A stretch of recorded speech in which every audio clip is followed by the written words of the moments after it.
So for the students in the audience, let me just tell you, you know, do it the way these guys did it. Just get out of college and go for it, you know. I did it another way. I thought that you needed a lot of preparation, you know, so I just love getting those degrees, so I just got a bunch of them. I thought the way to do this thing was to actually, you know, learn everything and go inside a company. Well, you know, I spent a lot of years doing that and eventually did exactly what my dad told me to do long ago, which was start your own company. Because I grew up in an entrepreneurial family. My father actually started his own business when I was in the 5th grade. He opened shoe stores. He opened his first shoe store, then, you know, I don't know, maybe it was 3 or 4 years later, he opened a second one and then a third one. And so I saw that, you know, years ago. But I thought my dad was really missing something, you know, because I thought, you know, he's got to be missing something. These other guys are making more money than he is.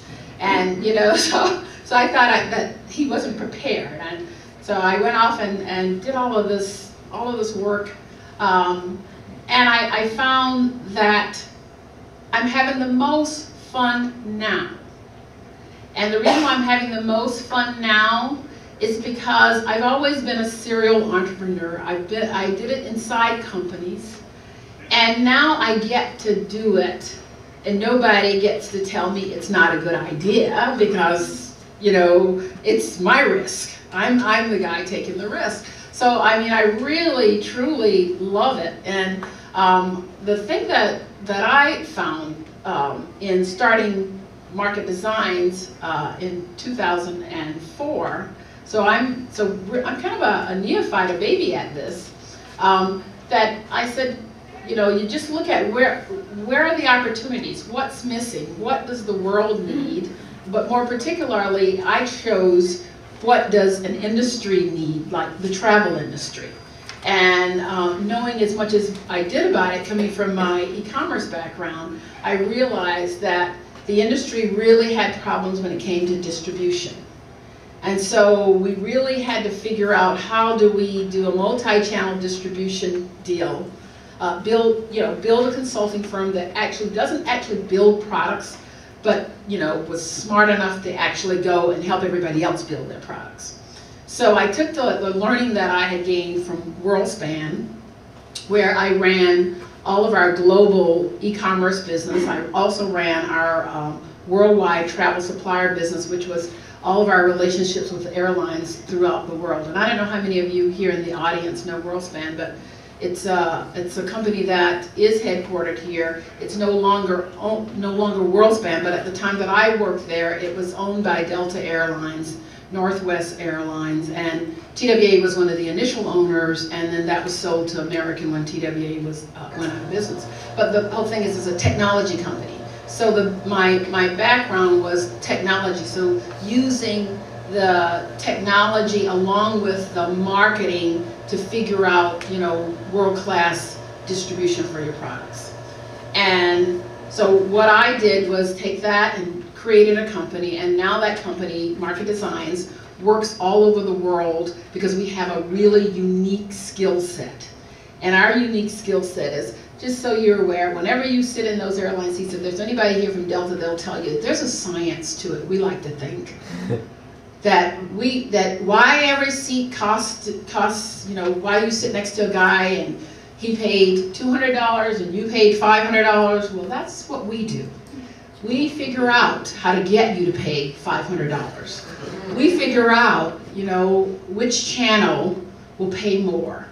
And we figure out how much or how many seats, you know, Delta or Continental, for instance, is one of our customers, how many seats they should actually allow at the $500 level or the $200 level. That's one of the things that we do.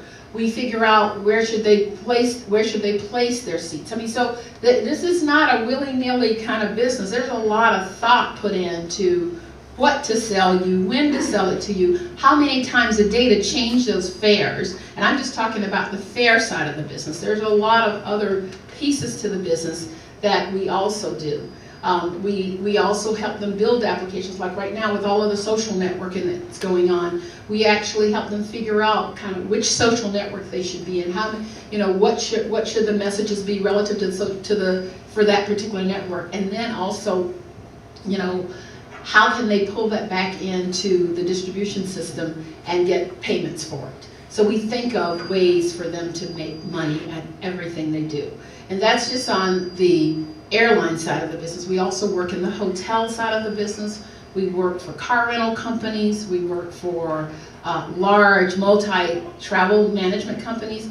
One of the companies that we're working for right now is Al Shamel in the Middle East. We work a lot in Dubai, Qatar, Kuwait, and Bahrain. Yes, thank you, Bob. Bob, one of the guys who works with me, is here.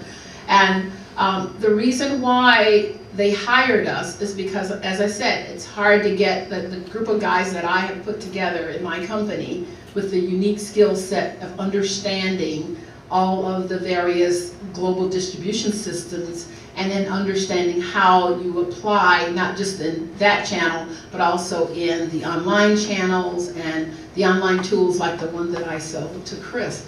So all of those, understanding the applications along with the marketing piece and integrating that is really what helped me create my company. And then a couple of years back, after I had a few winnings, I bought Georgia International Travel, and I actually bought it for another company that I'm actually creating now. So that's why I said I'm a serial entrepreneur. I bought Georgia International Travel, and I actually didn't think I would love being a travel agent so much, but I love this thing now. But we bought it because we wanted it, as a test bed for something else that we're creating and we're going to be rolling out shortly, which is really, I'll give you guys just a line on it, and just remember the name SmetNet. Okay, so that's one of the companies we're creating right now. I have never taken a job for money. I've always taken it for, I have a passion for whatever it is I'm doing, and you mentioned that earlier. I mean, that's hugely important. I did have a manager once, though, said to me, don't tell anybody you don't take a job for money.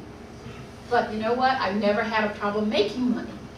So my point to all of you is just take the job that you want because of what you want to do in your life. And the money will come, trust me. It will absolutely come. Ultimately, I think if you're doing something high-tech, it's probably a lot easier to do it internationally, just because if you can design your solution to be, you can design it to be international from the get-go, and everything like computer security was, obviously, the first customer was an Italian research center that just found me on the internet, kind of using Usenet, which was like the social network back in the dinosaur ages, and at that point, as a startup, you take money from anywhere as long as it clears the bank. There was a few countries I didn't even know about in some parts of Eastern Europe that were, I guess, just freeing up from communism. So I wasn't sure if their cash would work, but it did. So. Thank you very much to the World Trade Center for hosting us tonight. I remember when we started AIESEC at Georgia Tech in really 1986. It took about 2 years to get the LC going, and it's been a pleasure working with the students. I guess if a student's generation is 2 years, I've gone through, I would say, maybe 11 or 12 generations. And in the audience tonight, there were previous students, and there they were. I still thought they were students, but no, they were CEOs or VPs or whatnot.